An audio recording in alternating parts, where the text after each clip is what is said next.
Olá, boa noite. Boa noite. Começa agora o Repórter Brasil. E estes são os destaques de hoje. 6 em cada 10 empresas brasileiras tiveram prejuízos com a pandemia. O setor de serviços foi o mais afetado. E mais. A crise do coronavírus faz os Estados Unidos registrarem queda recorde no Produto Interno Bruto. Aqui no Brasil, o trabalho voluntário e a tecnologia têm quebrado a solidão de pacientes com a Covid-19.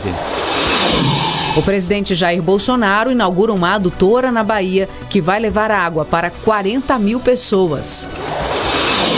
E anuncia investimentos de 6,5 milhões de reais no Parque Nacional da Serra da Capivara, no Piauí. O governo federal vai investir 6,5 milhões de reais no Parque Nacional da Serra da Capivara, no Piauí. O anúncio foi feito durante a visita do presidente Jair Bolsonaro ao parque hoje. Antes, na Bahia, o presidente inaugurou uma adutora do Rio São Francisco, na cidade de Campo Alegre de Lourdes.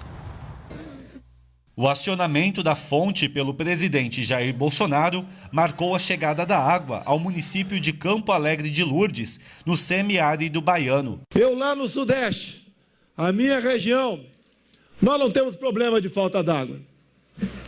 E quando nós vemos e sentimos a felicidade de um povo, quando chega água naquela região, isso amolece os nossos corações. A ordem é retomar as obras hídricas no Nordeste. Não tem faltado recursos para que obras importantes e estruturantes saiam do papel. É por meio deste sistema de abastecimento que a água é captada, tratada e levada ao município. A adutora percorre ao todo 150 quilômetros. E com isso, 40 mil pessoas da cidade e de áreas da zona rural agora têm água na torneira. O investimento do governo federal foi de 90 milhões de reais. Uma grande mudança na vida do seu Vanderlim, que é do tempo em que a água era só com caminhão-pipa. Eu andava muito, via as outras cidades por aí com água, rio e tudo. Eu via aquela beleza, aquela coisa linda, que é água boa, água pura. E eles diziam, um dia eles podiam ter essa água também. E agora esse dia chegou. Esse dia chegou. E daqui de Campo Alegre de Lourdes, na Bahia, o presidente Jair Bolsonaro seguiu para o Piauí para visitar o Parque Nacional da Serra da Capivara. E quem acompanhou foi o repórter Maurício de Almeida. No Parque Nacional da Serra da Capivara, no Piauí, o presidente da República, Jair Bolsonaro, conheceu os maiores e mais antigos sítios arqueológicos das Américas. No local existem cerca de 35 mil desenhos rupestres, espalhados por mais de 1.300 sítios, que registram a presença do homem pré-histórico no continente americano há cerca de 48 mil anos. O parque é considerado patrimônio cultural da humanidade. O presidente também visitou o Museu da Natureza, que faz parte do complexo do Parque da Capivara, e conta a história do território que hoje é ocupado pelo estado do Piauí, desde a época dos dinossauros até os dias atuais. Durante a visita, foi anunciado um investimento do governo federal de cerca de 6 milhões e 500 mil reais para incentivar o turismo na região. Os recursos vão ser utilizados principalmente na pavimentação de rodovias e também na reforma do centro de visitantes em São Raimundo Nonato, no Piauí. Ela abriga um dos maiores parques arqueológicos do mundo e tem potencial para 2, 3 milhões de visitantes por ano aqui. Nós falamos muito de turismo fora do Brasil. Aqui dentro é um país maravilhoso, ninguém tem o que nós temos. E essa é a ideia desde o começo, não só com o Marcelo, bem como com o Gilson, que é de Pernambuco e da Embratur, e descobrir para muitos brasileiros uma região tão linda como essa que estão visitando no dia de hoje. O turismo é responsável pela geração de diversos empregos ao redor do Parque da Capivara. Só nesta fábrica de cerâmica trabalham 34 artesãos. Eles produzem pratos, vasos, copos, entre outros itens de argila. Antigamente, sem esse trabalho, muitas pessoas daqui em Búzios trabalham em outros estados. Hoje tem como a gente viver a nossa comunidade com esse trabalho. A gente aprendeu com um ceramista essa técnica e nossas peças elas são vendidas hoje para todo o Brasil. Em Brasília, o ministro da Ciência e Tecnologia, Marcos Pontes, e a primeira-dama, Michele Bolsonaro, testaram positivo para a Covid-19. A primeira-dama passa bem e, segundo a Secretaria de Comunicação da Presidência, seguirá todos os protocolos estabelecidos para a doença. Ela está sendo acompanhada pela equipe médica da Presidência da República, a mesma que cuidou do presidente Jair Bolsonaro quando ele contraiu a doença. O ministro Marcos Pontes, da Ciência e Tecnologia, também foi infectado com o novo coronavírus. Ele deu a notícia em uma rede social.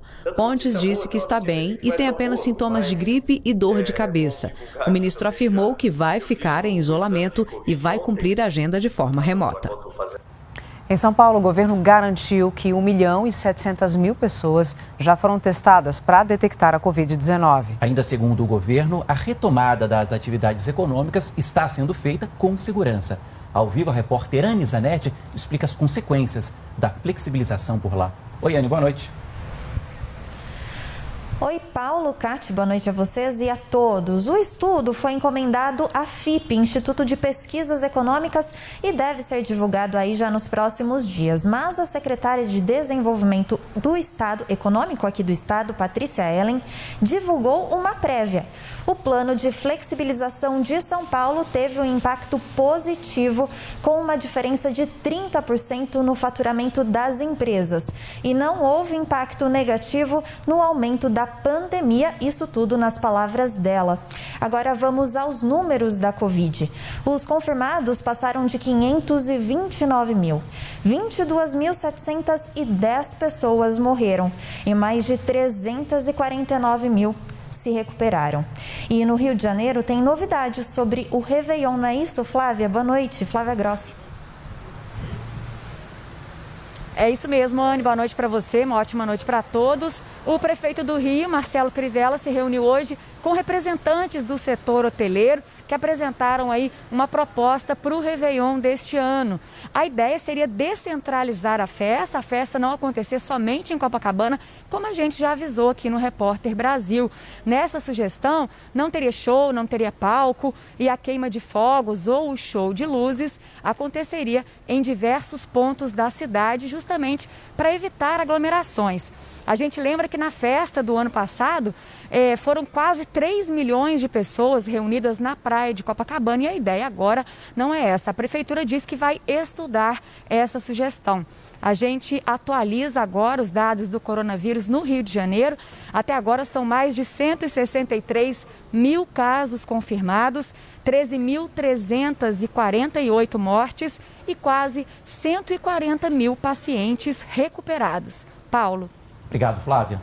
E no Brasil todo, segundo o conselho que reúne os secretários estaduais de saúde, 91.263 pessoas morreram por causa da Covid-19. Até agora, 1.129 pessoas só nas últimas 24 horas. Além disso, são 2.610.102 casos confirmados até aqui. 56.837 também nas últimas 24 horas. Em contrapartida, segundo o Ministério da Saúde, 1.824.095 pessoas que tiveram a doença se recuperaram.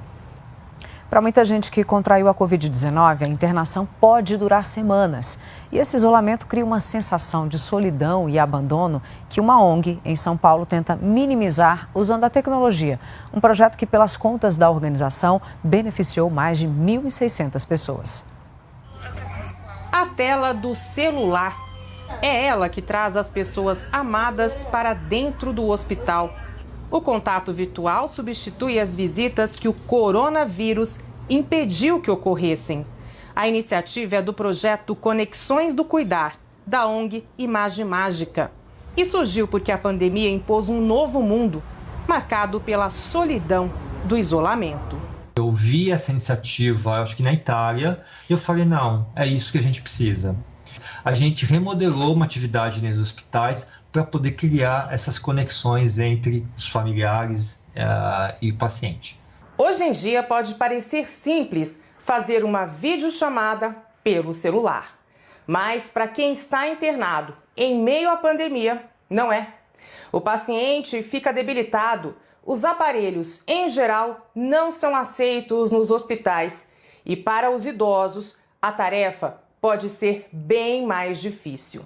É aí que entra em cena a equipe do projeto Conexões do Cuidar. O Fabiano ficou internado por 14 dias por causa de um problema no coração. Mas as visitas também foram restritas por causa da Covid. E depois que eu tinha voltado da UTI, tinha desentubado tudo, eu estava bem melhor. Eles perguntaram para mim se eu não queria fazer esse videoconferência com o pessoal da família. O Covid nos trouxe um momento de reflexão para todos nós, equipes de saúde, pacientes, você, eu, né? E essa reflexão é recriar a forma de fazer as coisas. Uma pesquisa realizada pelo portal Nova Escola analisou a situação dos professores brasileiros durante a pandemia. O levantamento mostrou que a maioria não recebeu capacitação para trabalhar à distância. Muitos professores também se queixaram da saúde mental. Mas existe alternativa. Veja na reportagem da Vanessa Leda. Mais de 8 mil docentes da educação básica em todo o país responderam ao questionário feito em maio deste ano, que buscou traçar um cenário do ensino remoto durante a pandemia. 51% dos professores afirmaram que não receberam nenhuma capacitação para trabalhar remotamente e 30% consideraram a experiência do ensino à distância ruim ou péssima. Em relação à minha carga horária, eu acredito que da forma remota está um pouquinho maior, porque além de todas as gravações que eu faço, tem as edições dos vídeos que também demora e tem todo o material, todo o recurso didático que eu produzo para as aulas. Outro ponto do levantamento que chamou a atenção dos pesquisadores foi o aspecto emocional. Apenas 8% dos docentes entrevistados afirmaram que estão se sentindo ótimos, enquanto 28% consideraram que diante da pandemia e do desafio do ensino online, a saúde emocional está ruim ou péssima. Nós fomos pegos de surpresa, fechamos a nossa sala numa sexta-feira, acreditando que ficaríamos aí 15 dias em casa e já faz bastante tempo. E a preocupação maior é essa, perder esse vínculo, né, que eu tinha com os meus alunos. Além de ter que se adaptar a essa novo movimento, né, em torno da pandemia, preocupação com familiares, com alunos, preocupações coletivas, ainda tem também que se reinventar enquanto profissional. Para apoiar esses profissionais, a Rede Pedagógica, instituto que capacita educadores em toda a América Latina, está disponibilizando cursos online e gratuitos. No próximo domingo começa a Semana Pedagógica. As inscrições podem ser feitas no site redepedagogica.com.br. Foram divulgadas hoje novas regras para o teletrabalho de servidores públicos do Poder Executivo. A norma facilita o trabalho de casa mesmo depois da pandemia. A novidade vai valer para todos os servidores do governo federal, inclusive para cargos de confiança e temporários. Os detalhes você encontra no site da Agência Brasil. E a partir de agora, todo o conteúdo em texto da Agência Brasil pode ser traduzido para a língua brasileira de sinais. A novidade tem a ajuda do Velibras, uma ferramenta de interpretação digital que traduz o texto do português para o idioma gestual automaticamente. 6 em cada 10 empresas do país tiveram os negócios afetados por causa da pandemia da Covid-19. Os números fazem parte da pesquisa Pulso Empresa, divulgada hoje pelo IBGE. Há 40 anos no mercado, esta indústria que fabrica ferramentas para gráficas no Rio de Janeiro viu o faturamento cair em mais de 40% durante a pandemia. A solução encontrada foi reduzir custos. O aluguel teve que ser renegociado e o pagamento dos fornecedores foi adiado. Os fornecedores deixaram aberto para a gente poder pagar no momento que a gente tivesse condição. Na realidade, a gente usou tudo o que a gente podia usar. Das 306 mil indústrias existentes no país, quase metade sofreu com a crise do coronavírus. Os dados são da pesquisa divulgada hoje pelo IBGE e mostram os efeitos negativos da pandemia nas empresas na segunda quinzena de junho, na comparação com a primeira. O estudo também mostra que de quase 3 milhões de empresas que estavam funcionando na segunda quinzena de junho, mais de 60% tiveram algum tipo de prejuízo. O setor de serviços foi o que mais sentiu os impactos negativos, com destaque para as atividades de bares e restaurantes, hotéis e salões de beleza. O impacto negativo foi maior em empresas de pequeno porte, com até 49 funcionários, e nas regiões do Nordeste, Sudeste e Centro-Oeste. Dentre as principais medidas de reação apontadas pelas empresas, podemos apontar as campanhas de informação e higienização do ambiente de trabalho, onde mais de 80% das empresas disseram que adotaram medidas dessa natureza, assim como medidas relacionadas ao adiamento de pagamento de impostos e trabalho remoto. Já agora, em julho, a confiança dos empresários do setor de serviços voltou a subir. A pesquisa foi divulgada hoje pela Fundação Getúlio Vargas. O índice de confiança do setor de serviços em julho foi de 79 pontos, resultado que mostra uma trajetória de recuperação. Em junho, o índice era de quase 72 e em maio, pouco mais de 60. Mas os pesquisadores da FGV defendem cautela na análise dos números. Depois da queda abrupta em abril, o crescimento da confiança foi irregular nos últimos 3 meses, com julho registrando a menor variação do período, 7,3 pontos.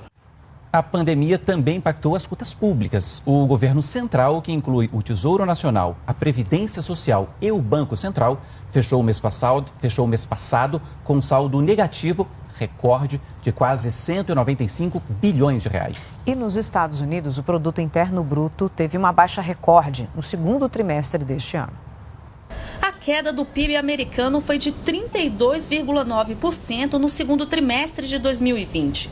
Foi a maior baixa do PIB desde a Grande Depressão no início do século passado.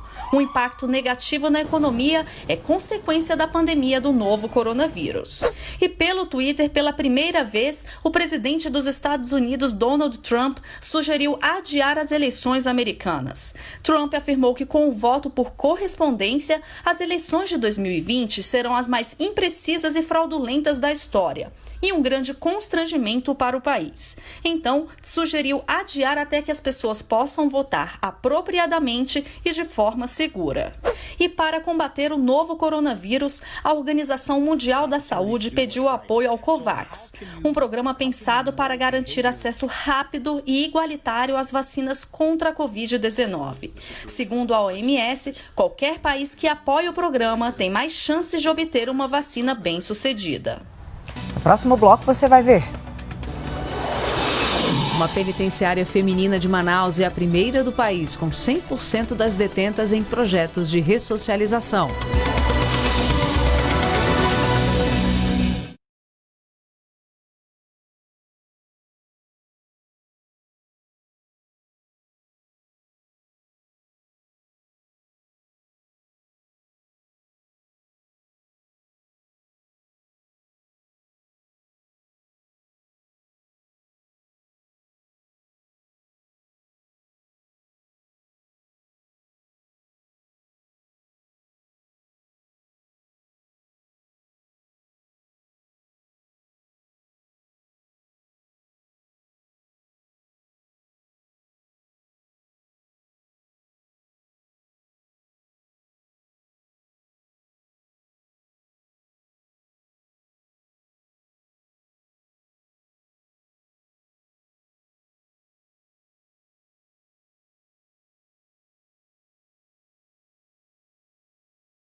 A Polícia Civil de São Paulo procura os criminosos que explodiram uma agência bancária, trocaram tiros com policiais e deixaram em pânico a cidade de Botucatu, interior do estado, na noite de ontem. Hoje cedo, os moradores foram orientados a ficar em casa durante as buscas. Afinal, foram quase 4 horas de tiroteio. Um suspeito morreu e ninguém foi preso até agora.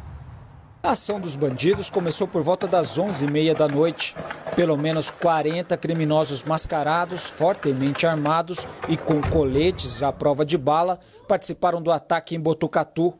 Eles usaram explosivos e uma agência bancária foi alvo do bando, além de joalherias. Os bandidos fizeram moradores reféns e atearam fogo em carros para dificultar a chegada da polícia. Queimaram um veículo na frente do quartel da PM. Houve troca de tiros e 2 policiais ficaram feridos. Uma cena de guerra que durou pelo menos 3 horas. Na fuga, os bandidos incendiaram 5 veículos, entre eles uma carreta na rodovia Marechal Rondon. Um suspeito foi morto. Agora à noite, a Secretaria de Segurança Pública atualizou os números. Houve apreensão de 7 fuzis, uma metralhadora .50 e 17 artefatos explosivos. Também foi recuperado um malote de dinheiro. Está preso o vice-prefeito de Arujá, na Grande São Paulo, Márcio José de Oliveira, do Republicanos, e outras 7 pessoas. A prisão é um desdobramento da Operação Solde Esporte da Polícia Civil e ocorreu em 10 cidades do estado. Também teve busca e apreensão no gabinete do vice-prefeito. O grupo é suspeito de formar uma organização criminosa e praticar lavagem de dinheiro. Também foram apreendidos telefones, mídias digitais, 2 armas e um carro. Os presos foram encaminhados para a Justiça. Em nota, a Prefeitura de Arujá disse que espera o desfecho da operação e se coloca à disposição da Justiça. E uma operação da Polícia Federal de Combate ao Tráfico de Animais cumpriu hoje mandados de prisão e de busca e apreensão em 5 estados.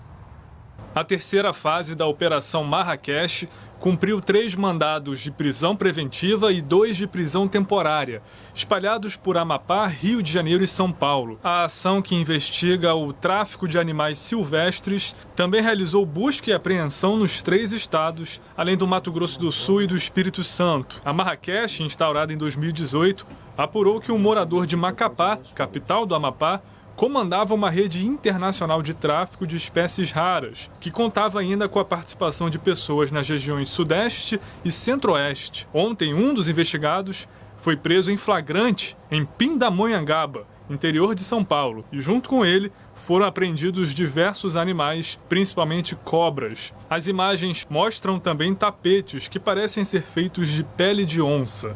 O comércio ilegal de animais silvestres já tinha virado assunto no começo de julho, quando um estudante de veterinária foi picado por uma cobra naja, espécie rara oriunda da África e da Ásia. Pedro Krambeck, de 22 anos, foi preso ontem no Distrito Federal por suspeita de crime ambiental. As consequências podem ser duras para quem realiza esse tipo de atividade. Os investigados pela Operação Marrakech podem responder pelos crimes de organização criminosa, tráfico internacional de animais, além de receptação qualificada. E se forem condenados, a pena pode chegar até 18 anos de reclusão, além de multa. Numa nova fase de uma outra operação, a ponto final, foram cumpridos hoje 3 mandados de busca e apreensão no estado do Rio. O Ministério Público e a Polícia Federal investigam supostos desvios de dinheiro para pagamento de propina no sistema de transporte público e no governo do estado.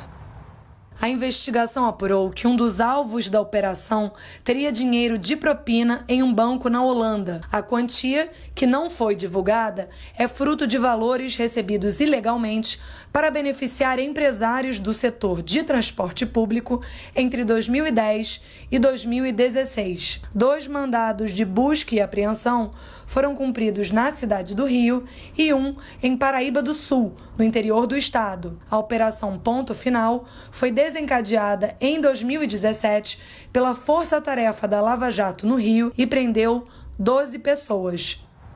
A gente fala agora de ressocialização de presos. Em Manaus, projetos desse tipo fizeram da penitenciária feminina da cidade a primeira do país em que todas as detentas trabalham. Veja o que foi feito por lá na reportagem da TV Encontro das Águas, afiliada da TV Brasil. Estamos no quilômetro 8 da BR-174, que liga Manaus a Boa Vista. Um complexo com os principais presídios da capital fica localizado neste ponto. E entre eles, a Penitenciária Feminina de Manaus, a PFM, que fez o Amazonas alcançar a posição de primeiro estado brasileiro a gerir uma unidade prisional feminina com 100% de internas inclusas nos projetos de ressocialização. A compostagem, plantação e manutenção de hortas, lavagem de roupas e corte e costura estão entre as atividades. E a dedicação ao trabalho já mudou o cotidiano de muitas mulheres. Quando a gente quer mudar, basta vir de nós a decisão de querer dar um passo à frente, de chegar e mostrar que nós somos capazes de mudar sim, de dar a diferença, fazer a diferença dentro desse lugar. É nós quebrarmos um ciclo vicioso, onde a pessoa era detida por um pequeno crime e ao chegar dentro da unidade prisional ela era simplesmente cooptada. Então aqui dentro da unidade prisional nada mais era do que uma escola do crime, como era chamado, o escritório do crime, e nós conseguimos mudar radicalmente isso. E agora vamos falar de amor em tempos de pandemia. O coronavírus atrapalhou os planos de muitas pessoas que estavam com o casamento marcado, não é mesmo? É mesmo. Mas você vai ver como um casal adaptou a cerimônia para que a data não passasse em branco. Foi um casamento assim, drive-in. Veja na reportagem da nossa afiliada, TVE do Rio Grande do Sul.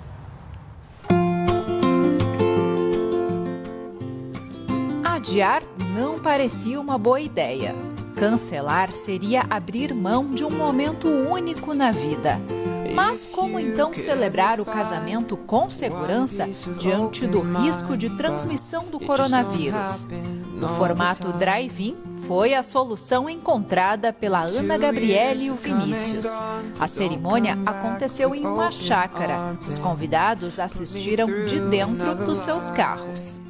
A ideia do drive-in, primeiro, fui eu que tive. E assim, eu tive essa ideia assistindo várias reportagens, vendo várias matérias na internet sobre a volta do cinema drive-in, principalmente aqui no Brasil, por conta da pandemia, em outros países também, em outros locais. A ideia parecia boa, mas e como colocar em prática? Foi preciso adaptar os preparativos e contar com uma equipe de fornecedores que topasse o desafio. Na chegada, os convidados receberam álcool em gel e um folheto com instruções. Por exemplo, sair do carro só se for para ir ao banheiro. A comida foi servida em caixinhas entregues pelos cerimonialistas. Os convidados puderam fazer um registro especial. Um totem que imitava os noivos foi posicionado em um local mais afastado para que todos tirassem fotos. Sem dúvida, uma cerimônia inusitada que marcou a todos os presentes. Um grupo de cerca de 20 golfinhos fez a festa de pescadores e de quem estava em navios no Porto de Santos. Há mais de 30 anos eles não apareciam na região. Nas imagens, o cardume de golfinhos da espécie Stanella sp aparece nadando em meio aos navios. A cena é rara. Desde os anos 90, esses animais não são vistos no local. De acordo com o Instituto Gremar, que atua no monitoramento de emergências ambientais e reabilitação de animais marinhos, o grupo pode ter entrado no estuário em busca de alimentos, fugindo de algum predador. Tem outras duas hipóteses para o aparecimento dos golfinhos. Eles podem estar desorientados por causa de abalos sísmicos ou como consequência de alguma doença. O Repórter Brasil de hoje termina aqui. Você fica agora com o programa TV Brasil Esporte e vê mais notícias nos nossos boletins. Nos intervalos, o programa Terra, o Poder do Planeta. E por falar em planeta, nós encerramos o jornal de hoje com imagens do lançamento de um foguete da NASA em direção a Marte. O objetivo da missão inédita é encontrar indícios de vida no planeta vermelho. O foguete deve aterrissar em Marte em fevereiro do ano que vem. Obrigada pela companhia. Boa noite. Até amanhã. Obrigado. Uma boa noite. Tchau.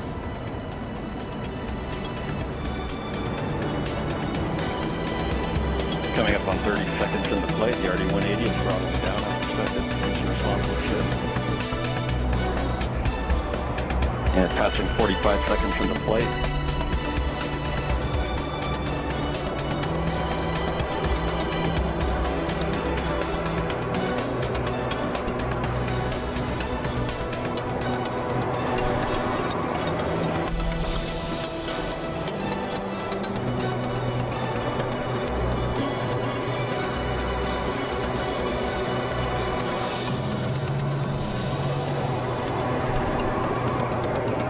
expected. Engine response looks good. At this time in flight, the SRB chamber pressures remain nominal. The RD-180 pump speed and fuel injector pressures are responding well to demands on the engine. Standing by for SRB burnout shortly.